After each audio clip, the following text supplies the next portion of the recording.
समझा के क्या कह रहे हैं भाई, इतना काम आपको करना पड़ेगा कि जो आपने मन को बिगाड़ा है, इन भोगों में लगाकर, काम और क्रोध पे फंसाकर जो आपने बिगाड़ा है, कमजोर किया है, तो सदगुरु के वचन वालों को सुनकर आपको इतना काम करना पड़ेगा। इसीलिए इशारा करके समय समय पर आपसे कुछ कहा जाता है। चलो गुण नहीं, कुछ नहीं कर सकते हो, मन को नहीं मार सकते, लेकिन इंद्रिय तो बांध सकते हो। जब किसी चीज को बांध दोगे तो तुम्हारे मुताबिक काम करें, क्योंकि बंधा है तो स्वतः काम नहीं करता। इसीलिए इशारा हुआ है, और ये सब की चाहे स्त्री हो चाहे पुरुष, सब, क्योंकि काम तो सब में मौजूद है, बल्कि नारी में तो 13% ज्यादा काम माना जाता है। इसलिए उसको तो इसकी बहुत जरूरत है। इसीलिए सबको समान अधिकार कि तुम लगोड़ीदार कुछ तो नहीं कर सकते हो, और तुम्हारे बस का त्याग और तपस्या ये तो है नहीं, वही करी नहीं पाओगे, लेकिन ये कर सकते, क्योंकि इसका काम तुमने देखा, इसी में तुम फंसे हो, ले जाओ उसको बांध। जैसे जो जानवर पशु ज्यादा नुकसान करता है, ज्यादा परेशान करता, कहते हैं इसको खूंटे में बांध और मजबूत बांध, ताकि निकल करके नुकसान न करे। उसी तरह से इस काम को रोकने के लिए ये लगोटी सहायक है, लेकिन जब तक मन को शांत नहीं करोगे तो बाहर वाली लगाम आपका पूरा कर दो। जैसे उन्माद आया, जोश आया, तरंग काम की आई, तो तू खोल काल की लगोटी फेंक दो। तो इसका मतलब फिर क्या निकला? इसलिए कहते हैं तन जारो तब इंद्री बांधो। तो क्या होगा? काम जैसे शत्रु से आपको विजय, जिसको सृष्टि में कोई नहीं जीत सका। लेकिन संतों के पास युक्ति है नाम की। अब नाम की कमाई में अगर लग गया जीव, उसके बाद इतनी शक्ति आ जाती है, काम क्रोध लोभ मोह छोड़ भागे मैदान, ये सब छोड़ के बाद जाए, उस साधक के आगे टिक नहीं। तो ये काम तो न कोई करता है न कोई बताता है। जिनके पास जाते वो भी इसी में फंसे पड़े, वो भी नहीं निकल पाए। भाई जब विवेकानंद ने अपने गुरु रामकृष्ण परमहंस जी के पास गए थे, तो उन्होंने कहा भाई पहले तो 25 साल आपको ब्रह्मचर्य का पालन, जिसको चाहिए वो तो सब कुछ करने को तैयार हो जाए। तो 25 साल के बाद कहा कि गुरु जी आपने जो समय दिया तो पूरा।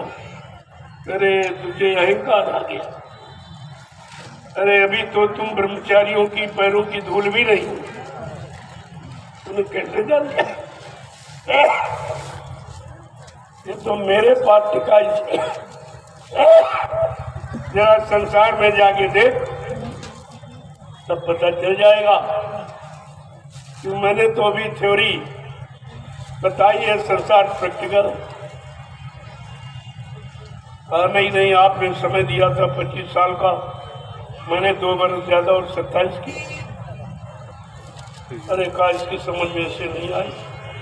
उसको बुलाया, बुलाकर कहा कि जाओ, ये संसार प्रयोगशाला है, जाओ जरा घूम के आओ। तो जैसे निकले, जो सुनता था अरे भाई बात ब्रह्मचारी है और मतलब यानी रामकृष्ण परम जी के शिष्य हैं, बड़ा स्वागत, बड़ा सम्मान। और जो सम्मान दे रहे वो भी नहीं जानते हैं कि नहीं, वो क्या जाने। वो 1 साल के बाद लौट के आई। तो रामचंद्रपुरम जी ने पूछा, रे बहुत समय लग गया, तेरे गुरु जी बहुत सम्मान मिला। सम्मान मिला? कल कैसा था? क्या लोगों ने कुछ जाना है? अरे जाना तो कुछ नहीं, अरे झूठा सम्मान, बगैर जाने बगैर देखे तुम हो कि नहीं हो, और तुम्हें सम्मान मिल गया तो उसी में भूल गया। अरे काले नहीं, बहुत सम्मान मिला। अच्छा, अब की बार मैं जैसे बताऊं वैसे जाओ। तो एक लड़की को बुलाया, 20-21 साल की थी, तू कहा तू इसके साथ जा। अब वो देख के डरने लगी। अरे भाई क्यों डरता, किससे क्यों डरा?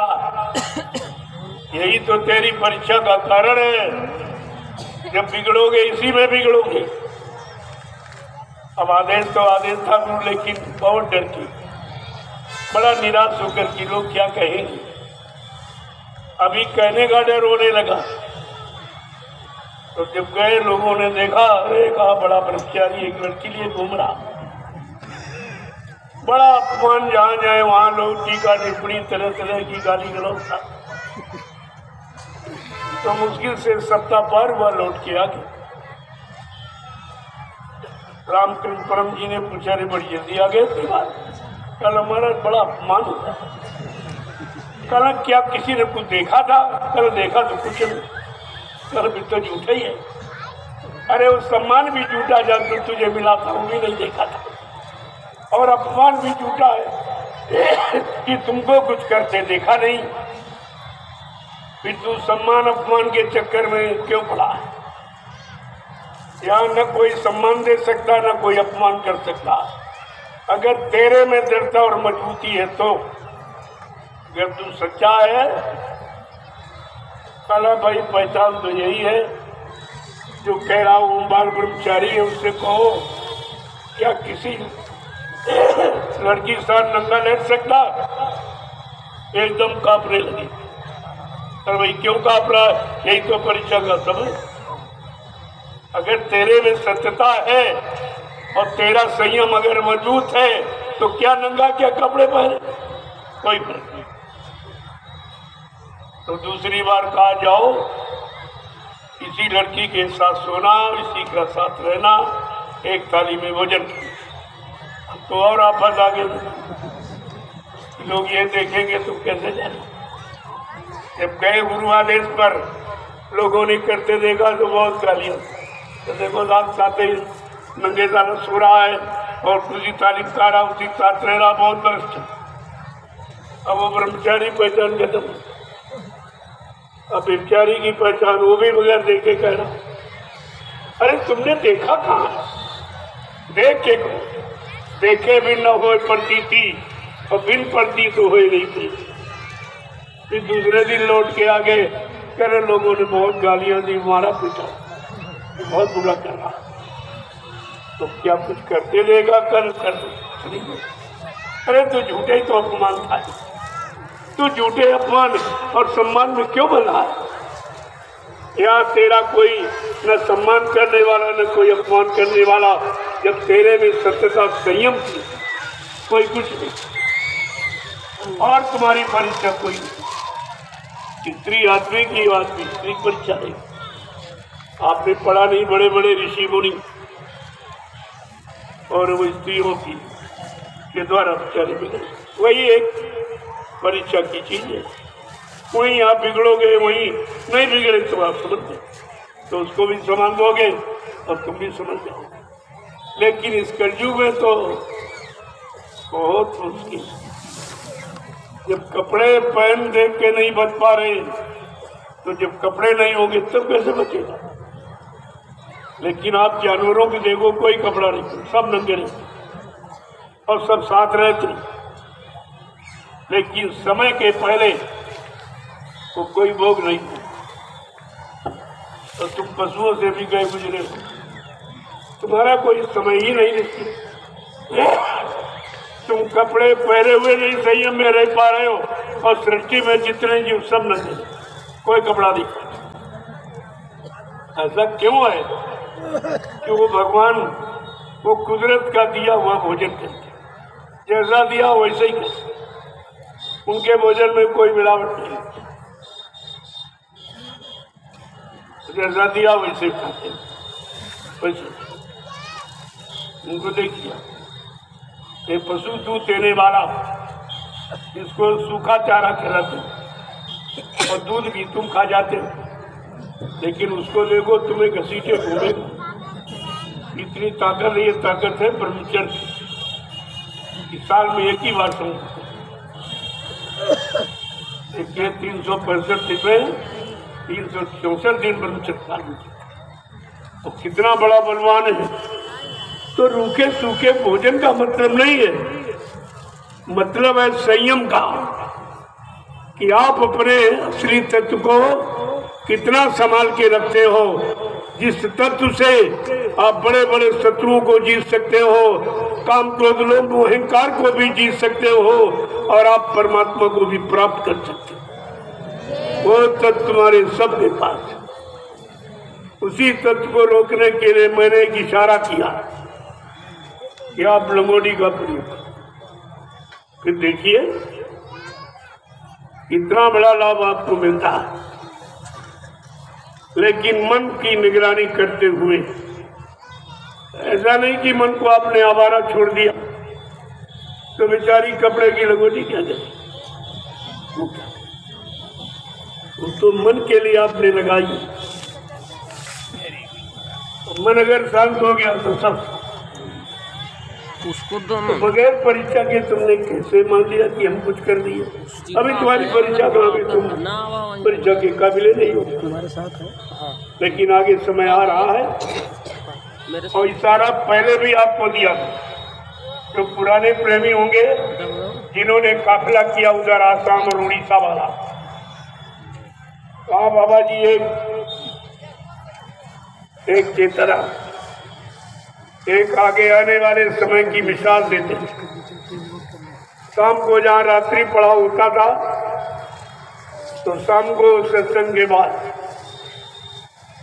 ये सब कपड़े उतार दिए, टाट वाले, कहा लंगोटी और जनेऊ और झंडा डंडा बस ये लेकर दूर खड़ा, और फिर मन से आवाज लगाई, चलो जंगल वासियों, चलो चलो जंगल वासियों। लंगोटी वाले सब दौड़ के आ गए और सब जनता के सामने, स्त्री पुरुषों के सामने खड़ा किया और इनसे वचनबद्धता कहलाई। अब ये भूल गए सब कि क्या क्या हाथ से वादे कराए गए। कहा था ये सतयुग जैसी व्यवस्था कौन लाएगा, ये बोरा वाला कहता था मैं ऐसे हम पूरा मैं लाऊंगा। नया सुरक्षा रोजी रोटी व्यवस्था कौन बनाएगा, ये कहता था मैं बनाऊंगा। और आज यही कह रहे कि बाबा जी मर गए, यही कह रहा। अब देखिए आप, इससे कहलाया गया, देख तुझसे कहलाया गया, अभी तेरा कहा कुछ नहीं हुआ और न गुरु का हुआ, तो फिर ये कैसे? अगर ये हो जाएगा तुम दोनों झूठे हो जाओ, चेला और गुरु, कोई बात तुम्हारी नहीं मानेगा और लोग नहीं सुन। और कहा देख सारे कपड़े उतर गए, ये लंगोटी नहीं उतरेगी। ये माँ बहनों की लाज बचाने का यही अस्त्र है। इस अस्त्र को संभाल के रखना। अगर परिवर्तन इस लंगोटी से न हुआ तो कहा था टाट की लंगोटी उतरवा कर मैं घास की लंगोटी लगवा दूंगा, लेकिन परिवर्तन करके दिखा दूंगा। भाई बेचारे सब इनको कुछ नहीं पता, सब बेचारे भूल भटक में पड़ गए और इनकी समझ में कुछ नहीं आ रहा कि वही परिवर्तन कौन करेगा। अरे परिवर्तन उसी के द्वारा होगा जो इन कामों में बिल्कुल दक्ष, न काम है, न क्रोध है, न लोभ है, न मोह है, न अहंकार है, वो परिवर्तन करके दिखाएगा। बाकी ये परिवर्तन कोई नेताओं पेताओं का विषय नहीं है, कोई अध्यक्ष मंत्रियों का विषय, कोई वक्ताओं का विषय नहीं है, ये त्यागियों का विषय। ऐसा त्यागी मिल जाए जो तुमको तुम्हारे अंदर त्याग की भावना पैदा कर, तुम्हारे अंदर काम क्रोध लोभ मोह को शांत कर दे। ऐसा मिल जाएगा, उसके द्वारा इस धार्मिक धरा पर परिवर्तन होगा। इस परिवर्तन को कोई रोक ही नहीं सकता। तो आपको ये सब समझना चाहिए। और बाबा जी ने ये भी कहा, परिवर्तन टाट के द्वारा, टाट के द्वारा फकीरी वेश है ये। यही वस्त्र जब राम से परिवर्तन कराना हुआ तो 14 बरस जंगल में यही था। उनके गुरु वशिष्ठ ने आदेश दिया कि भूमि सहन बलकल वसन कंदमूल फल खाओ। जाओ, राशि कपड़े उतारो और सिर से मुकुट उतारो और ये फकीरी वेश धारण करो और सीधे जंगल चले जाओ। तुम्हारा ये जमीन, ये आसन है और ये टाट बलकर मत, ये तुम्हारा बिछौना उड़ना और कंदमूल फल खा, ये तुम्हारा भोजन। उन्होंने अपने गुरु वशिष्ठ का आदेश 14 वर्ष, तुम्हारे तो भी 14 वर्ष नहीं हुए, तुम कभी नहीं माने, तुम जाने नहीं तो मानोगे क्या। 14 वर्ष उन्होंने गुरु आदेश का पालन किया और जितने ऋषि मुनि जंगलों में थे सबके आश्रम पर गए, ऋषि मुनियों को सीधा प्रणाम किया और उनसे शक्ति मांगी कि हमको परिवर्तन की शक्ति, धर्म की स्थापना की शक्ति दे दो और दुष्टों राक्षसों का मैं संहार कर सकूं, पूर्णता सफाया, ऐसी मुझे शक्ति प्रदान करो। ये शक्ति मांगी, सब काम हुआ। उनके भी बस का कुछ नहीं। उनके लिए संतों ने इशारा करके कहा, जब तक चले न तृप्ति पार, बहुत तक विपदा उन्होंने भोगी और जब तक चढ़े न तृप्ति पार, जब तक इनको उधर नहीं इधर काम करो लोभ हो फिर आ सकता है, इसलिए इसके ऊपर चढ़ा दिया और तब उनको ये सब प्राप्त हो गया और काम हो गया। ऐसे काम कराया गुरुओं ने। हमारे देश में गुरुओं की परंपरा है, उनका एक विशेष स्थान है, उनकी एक विशेष शिक्षा है, दीक्षा है। जब तक हम आप उसको नहीं लेंगे और उसके अनुसार अपने आप को नहीं बनाएंगे, तब तक ये काम कुछ नहीं। अब का परिवर्तन टाट के द्वारा होगा और जिनके लिए आप प्रयास कर रहे हो, जिनके पास चले गए हो, उन दोनों ने, एक ने तो पहरा ही नहीं, वो मथुरा वाला ड्राइवर, उसने तो पहरा ही नहीं, और उज्जैन वाले ने उतार के फेंक दिया। तो फिर कौन तीसरी शक्ति है जिसके द्वारा परिवर्तन होगा? ये तो आपको सोचना ही पड़ेगा। वो शक्ति कौन है जो परिवर्तन करके दिखाएगी? ये आपको विचार करना चाहिए। लेकिन अभी तुम्हारे अंदर कोई विचार नहीं आया, कोई विचार अभी निकले नहीं है, तो सुविचार कैसे आए? ये विपरीत वाले एक दूसरे के साथ नहीं रहते।